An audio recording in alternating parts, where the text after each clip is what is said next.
Hello வணக்கம்.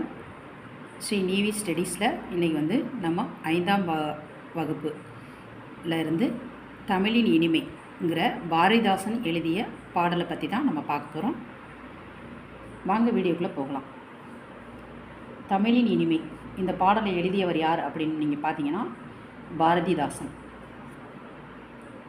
கனியிடை ஏறிய சுளையும் முற்றல் களையிடை ஏறிய சாறு பனிமலர் ஏறிய தேனும் காய்ச்சும் பாகிடை ஏறிய சுவையும் நனிப்பசு பொழியும் பாலும் தென்னை நல்கிய குளிரில நீரும் இனியென என்பேன் எனினும் தமிழை என்னுயிர் என்பேன் கண்டீர்.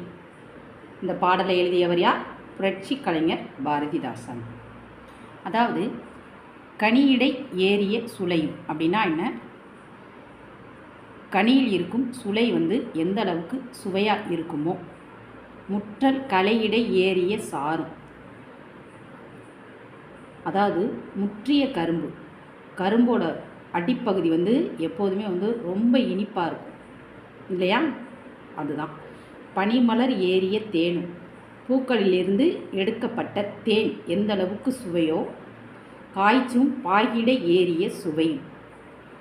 நம்ம பாகு காய்ச்சுவோம் இல்லையா, வெள்ளைக்கட்டி போட்டு, அந்த பாகு வந்து எந்த அளவு இனிப்பாக இருக்குமோ அதுபோல் சுவை கொண்டதாகவும், நனிப்பசு பொழியும் பாலும், அதாவது பசுமாட்டிலிருந்து கறக்கப்படுகின்ற சுத்தமான பால் எந்த அளவுக்கு சுவையாக இருக்குமோ, தென்னை நல்கிய குளிரில நீரும், தென்னை மரத்திலிருந்து கிடைக்கக்கூடிய இளநீர் எந்த அளவுக்கு இனிமையாக இருக்குமோ, அதாவது எந்த அளவுக்கு சுவையாக இருக்குமோ, அதைவிட தமிழ் மிகவும் சுவையானது.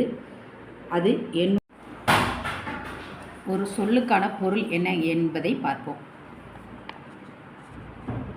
கனி என்றால் பழம். கனி என்றால் என்ன? பழம். நனி என்றால் மிகுதி. நனி என்றால் மிகுதி. களை என்றால் கரும்பு. களை என்றால் என்ன? கரும்பு. நல்கிய அப்படின்னா என்ன? வழங்கிய. நல்கிய என்றால் வழங்கிய என்பது பொருள். ஆசிரியர் குறிப்பு பார்ப்போம். இப்பாடலை வந்து பாடியவர் யாருன்னா பாரதிதாசன் தான் இந்த பாடலை பாடினார். இவர் வந்து புதுச்சேரியில் பிறந்தார். பாரதியார் மீது அதிக பற்று வைத்திருந்ததால் கனக சுப்புரத்தினம் என்ற பெயரை பாரதிதாசன் என்று அமைத்து கொண்டார். இவர் பாடிய பாடல்கள் வந்து பாரதிதாசன் கவிதை என்னும் நூலில் வந்து தமிழின் இனிமை என்னும் தலைப்பில் அமைந்துள்ளது. அடுத்து வந்து சரியான சொல்லை தெரிவு செய்து எழுதுக. களை என்றால் என்ன? களை என்றால் கரும்பு. களை என்றால் என்ன? கரும்பு. கனியிடை, இச்சொல்லை பிரித்து எழுத கிடைப்பது என்ன?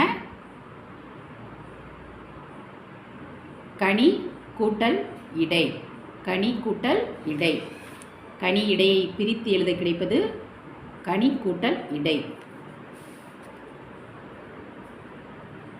பனி கூட்டல் மலர் என்பதை சேர்த்து எழுத கிடைக்கும் சொல் என்ன? பனி மலர். பனி கூட்டல் மலர் சேர்த்து எழுத கிடைப்பது வந்து பனி மலர். கீழ்காணும் சொற்களை பிரித்து எழுதுக. களையிடை. களையிடையை பிரித்து எழுத கிடைப்பது களை கூட்டல் இடை. களை களையிடை பிரித்து எழுதுனா களை கூட்டல் இடை. எண்ணுயிர். எண்ணுயிரை பிரித்து எழுதுனோம்னா எண் கூட்டல் உயிர். எண்ணுயிர் எண் கூட்டல் உயிர். பெட்டியில் உள்ள சொற்களை பொருத்தி மகிழ்க.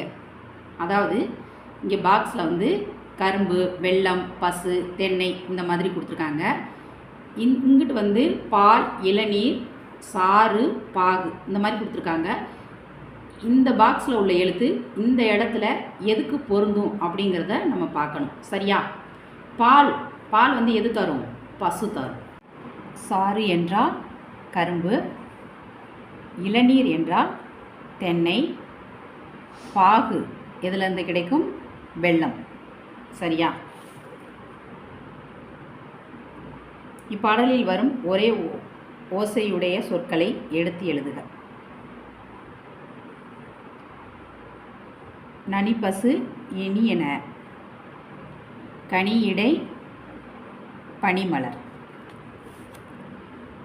பாடலில் வரும் வர்ணனை சொற்களை எடுத்து எழுதுக. நனிப்பசு. பாரதிதாசன், அதாவது வினாக்களுக்கு விடையளிக்க, பாரதிதாசன் எவற்றையெல்லாம் இனியன என்று கூறுகிறார்?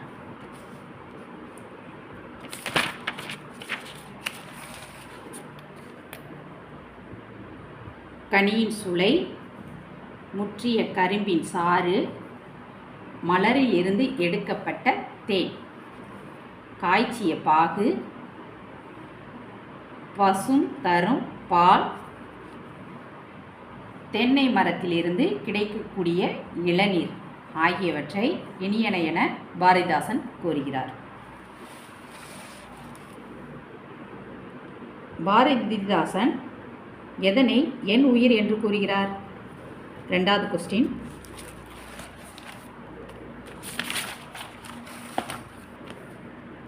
பாரதிதாசன் நம் தாய்மொழியான தமிழை என் உயிர் என கூறுகிறார்.